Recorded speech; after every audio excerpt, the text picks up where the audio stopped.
بسم اللہ الرحمن الرحیم۔ دوستو، کچھ خواب ایسے ہوتے ہیں جن کا تعلق اللہ اور رسول سے نہیں ہوتا۔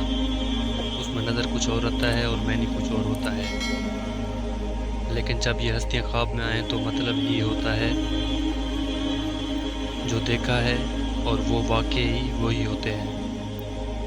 رسول کریم صلی اللہ علیہ وآلہ وسلم نے فرمایا، جس نے مجھے دیکھا اس نے مجھے ہی دیکھا، کسی اور کو نہیں دیکھا۔ اگر آپ خواب میں خوبصورت عورت کو دیکھیں تو اس کا مطلب ہے آپ دنیا کے شکنجے میں پھنس رہے ہیں۔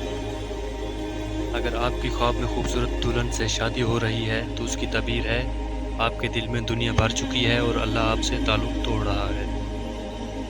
خواب میں دلہن کا مطلب ہے دنیا۔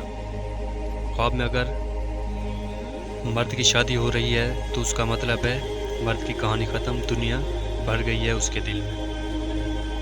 خواب میں خوبصورت عورت کا دیکھنا دنیا ہے۔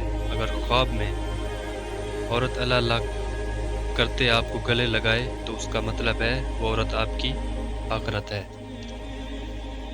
ایک بار حضرت عیسیٰ علیہ السلام جا رہے تھے، انہوں نے دیکھا ایک خوبصورت عورت خوبصورت لباس پہن کر کھڑی تھی۔ اس کا لباس دلہن کا لباس تھا اور ہاتھ میں خنجر تھا۔ خنجر کی نوک پہ خون لگا ہوا تھا۔ حضرت عیسیٰ علیہ السلام نے پوچھا، تم کون ہو؟ اپنا پردہ اٹھاؤ۔ اس نے پردہ اٹھایا تو بہت خوفناک چہرہ تھا۔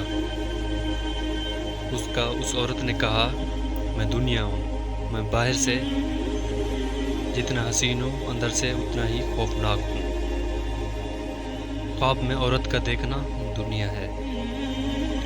دوستو، امید ہے آپ کو یہ ویڈیو پسند آئی ہوگی۔ مزید ایسی ویڈیو دیکھنے کے لیے ہمارے چینل سبسکرائب کریں۔ شکریہ۔